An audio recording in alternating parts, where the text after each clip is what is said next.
system design for Uber or driver rider matching system. So it is between Saptarshi and Aravind. So over to Saptarshi and Aravind. You can introduce your roles and start. So, hey, hi everyone. Good evening. So, myself, Saptarshi, and I will be the interviewee for this Uber matching system. Yep, that's a short intro. Yeah, hey everyone, this is Aravind. I'm interested in tech. Uh, I'll be the interviewer for this system design round of driver-rider matching system. Okay, let's start. Saptarshi, yeah, I share your screen and then I'll explain you the problem statement. Yeah, sure. Just a second.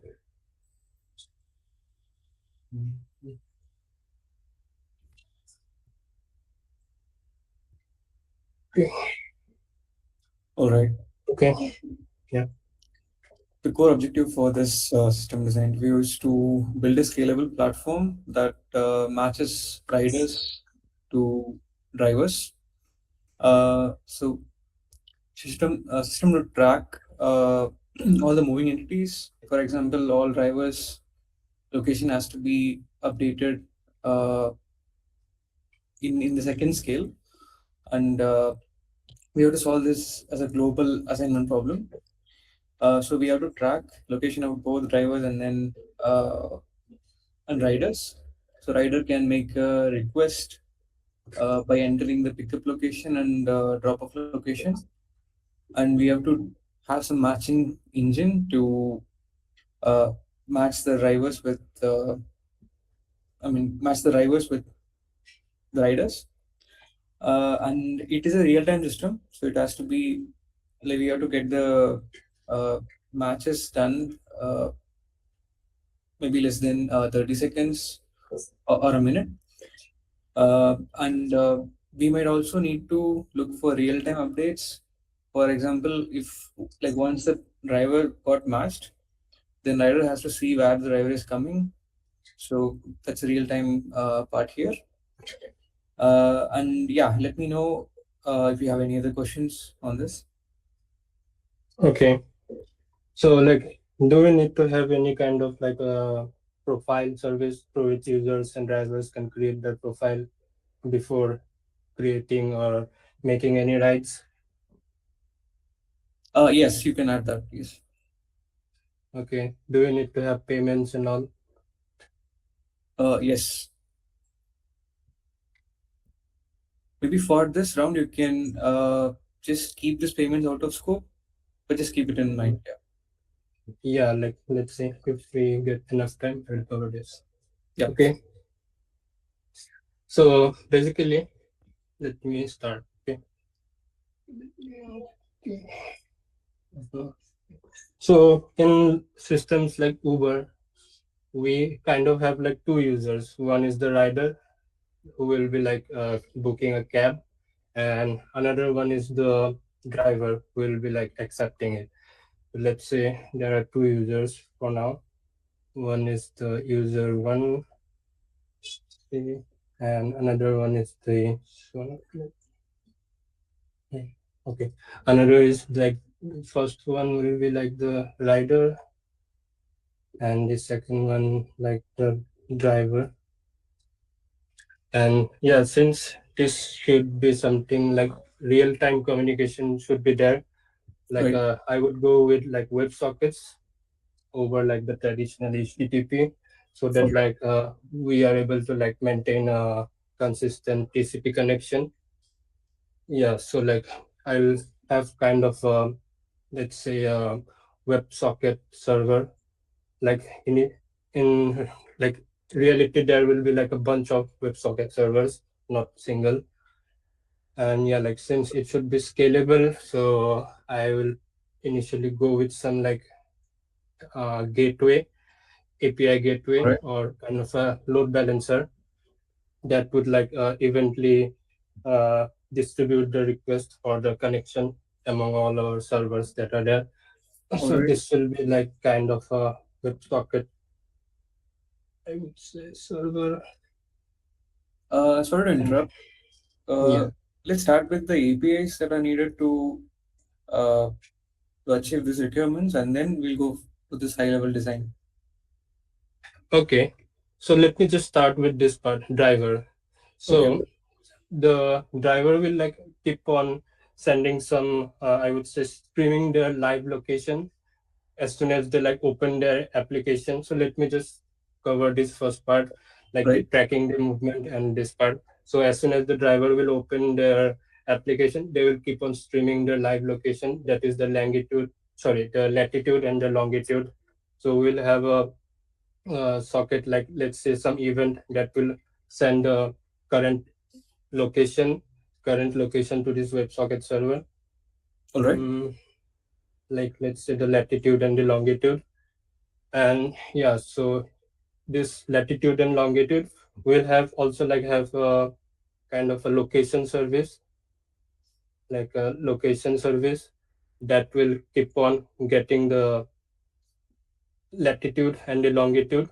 So before moving to this part, I would just like to say, since we are focusing on the scalability also, like I would go with a kind of a, let's say a routing service that will route, since we will have a many microservices over here.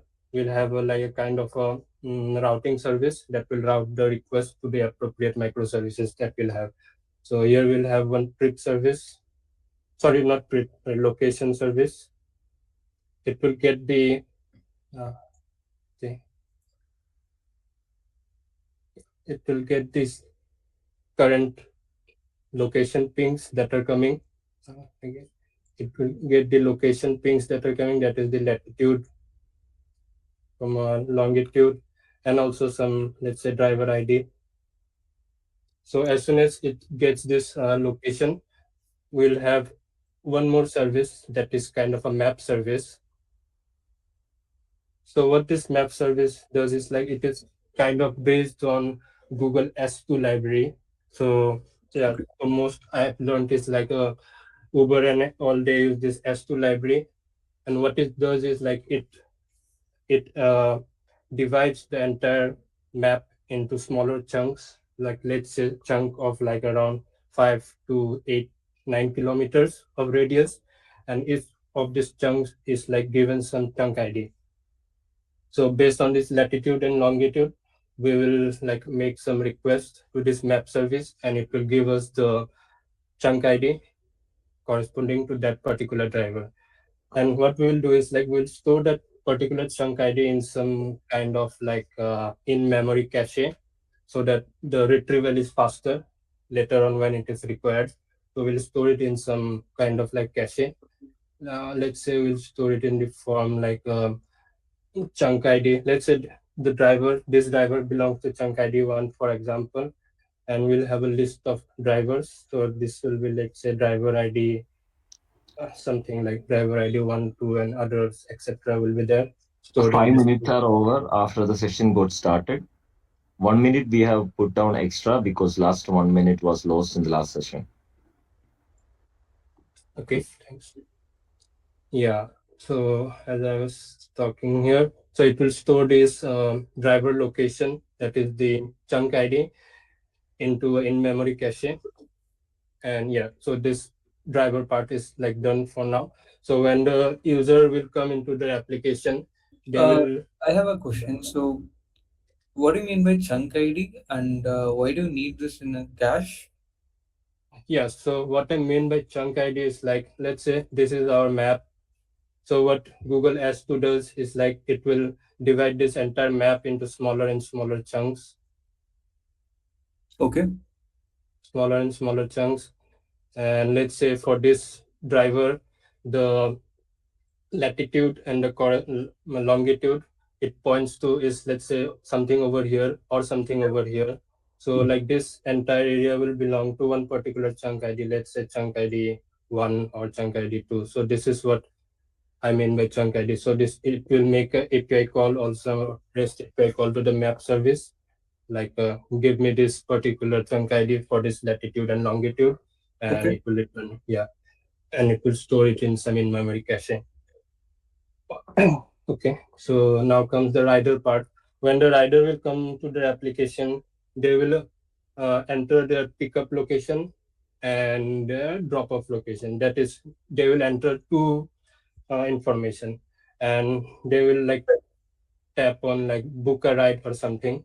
So as soon as they do that, it will send a like a kind of a request to the WebSocket server, and here we'll come So do into we need picture. that request to be in a WebSocket or normal HTTP call would be suffice? Mm, like we will need to build this in a WebSocket server, because after the ride has been accepted, we need to like notify the drivers and the other the rider also, because there will be one more service that was I was about to say. There will be one matching service All right. that will like receive the that will receive this user input, that is the latitude, let's say latitude 1, longitude 1, and latitude 2 and longitude 2. That is the pickup and drop location. I'm coming to your point, like why we need this WebSocket. So we'll have this matching service, and after it, so there will be one user ID associated with every rider. And yeah, let me write this here. User ID. So let me make it smaller. Okay. Some user underscore ID would be associated. Yeah, what this matching service will do is like it will it will like try to communicate with the map service to find out the current chunk ID for the rider. So it will make a API call or some REST API call to this map service. And what this map service will do is like it will return the latitude and the longitude of that user, sorry, the chunk ID of that user to where it belongs to. Let's say the user belongs somewhere here, and it will return the chunk ID for this. Let's say it is 5. It will return the chunk ID, and once it gets the chunk ID, like what the matching service will do is like it will try to find out the nearby chunk IDs for this particular location. So maybe this is the nearby ID. It would be, let's say, something like 6 or 7.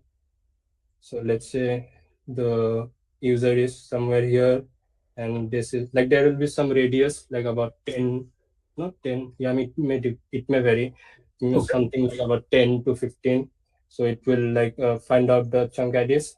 And once it finds out the chunk ID, what this map services do is matching service will do is like it will communicate with the location service, and it will not location service, it will communicate with this in-memory cache that we have, and like it will retrieve the list of the drivers that are present in this nearby chunks. So let's say the nearby chunks are like 7, 8, 9. So it will get a list of all the drivers that are there in this particular chunk IDs. And after that, it will like kind of send one ping, or like it will stream, it will like ping the drivers through this WebSocket server, so that the driver will get a notification on their app that like, hey, you need to accept this app. You need to accept this ride within certain interval of time. And if they don't do it, what this matching service will do is like it will send request to the second list of drivers. So it will create list of multiple drivers, 10, 20, 40, 50, and it will Okay. keep on sending it will keep on sending the request to the drivers to accept. So yeah. Got it. In this flow, do we have to persist the data in some other database along with this in-memory cache, or in-memory cache itself is enough?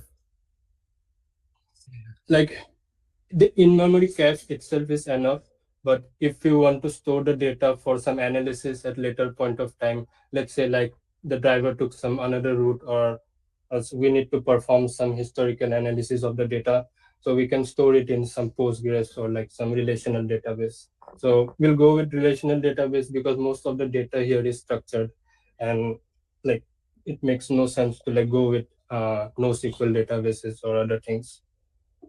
Okay. So So yeah. since Talking about scalability, this problem will be for multiple riders.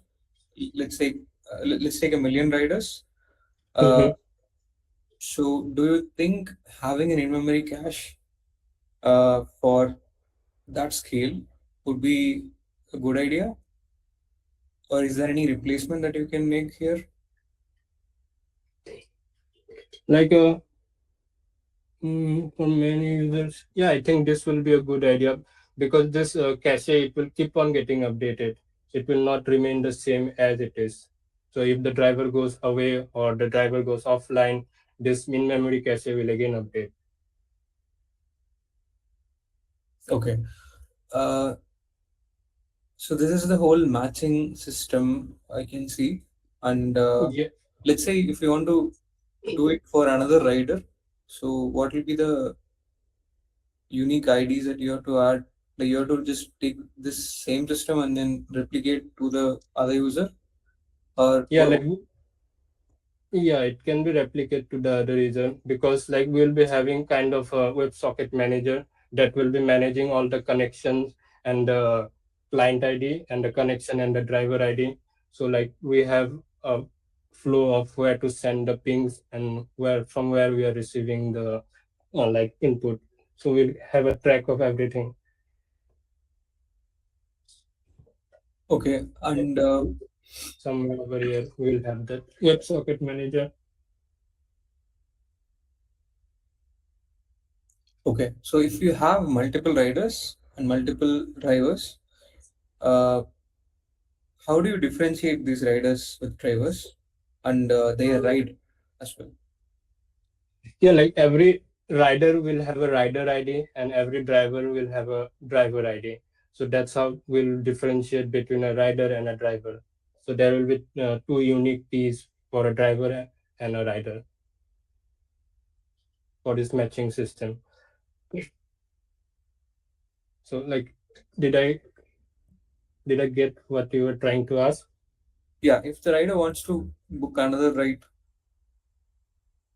do do you think that still having just user ID, I mean the rider ID and then the driver ID would be suffice? Like I didn't get like if the rider wants to book another ride, that's what you were asking. Yeah, that's right. Yes. Yeah, like if the rider wants to book Store. another ride, Yeah. yes. Sorry to interrupt. Let's say you want to store all the details for analytic purpose. Uh, Mm-hmm. how do you differentiate between rights, which data? Yeah, like that's what I will cover now. Yeah. So like so once the driver has got the ping and he accepts the ride, so we'll have some kind of a trip service that will like keep on storing the trip details. So this trip service once the trip has started, the driver will start the trip and like a trip will be created. Let's say a trip is there with some particular trip ID. So it will have Right. a user ID, it will have the driver ID, it will Okay. have the latitude one, longitude, sorry, longitude one. This will be the pickup, latitude two, longitude two. This will be the drop-off location, and Okay. we'll have some timestamps like pickup and drop-off. So this will be like kind of some null values initially. This will be null pickup. As soon as the ride starts, we'll have the pickup time. So this trip service will keep on, and yeah, also we'll need to have some status like if it's completed or ongoing or pending, something like that. Ongoing. So yeah, ongoing. Yeah. So what we'll do is like this trip service will keep on receiving the updates from the driver, and like it will keep on updating. It will like keep on. It will update this database table that we will have. Let's say some trip table is there. It will update that table. All right. And yeah, after this, so I think yeah, after this the trip has started, and as the driver keeps on moving on the road, so we will have some service. Let's say like mm, we'll have some kind of like event driven system, a pub subsystem, where the driver will like keep on publishing their live locations, like Right. streaming their live locations. And then, like we will have something like a Amazon SNS, or yeah, something like that. Driver will be publishing the live location to some like to some topic of interest, and all the rider will be like subscribed to that part, and they will keep on receiving the live location in their phone, like as the ride is going on. And Requesting a we ride and then yes, requesting a ride and then giving like driver if driver is giving a accept or deny part, we are using WebSocket there. So yeah, why do we need WebSockets for those?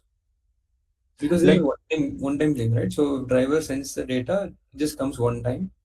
I'm just sorry, I should point it this way. It will use the WebSocket server only, like to publish the latitude and longitude to some live, to some pops up like to some SNS or something like that, and the Mhm. rider will subscribe to this topic of interest, and it will keep on receiving the live updates.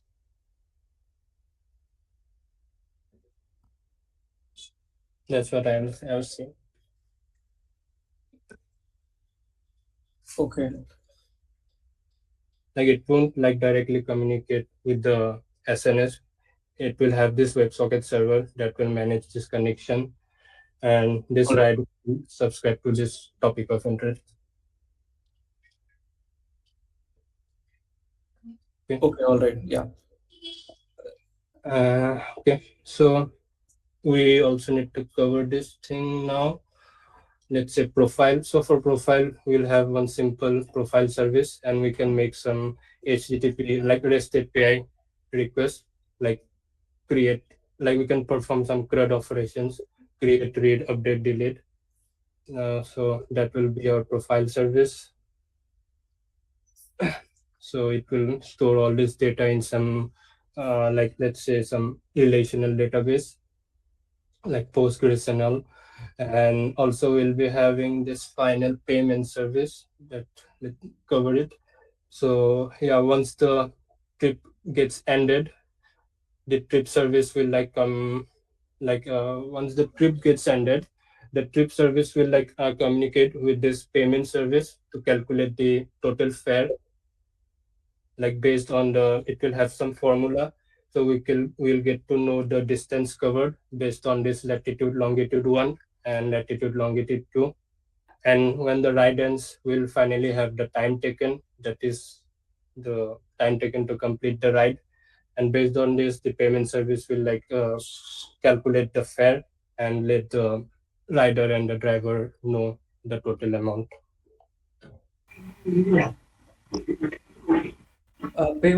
Service should also give an estimation whenever rider creates a trip by giving source and destination.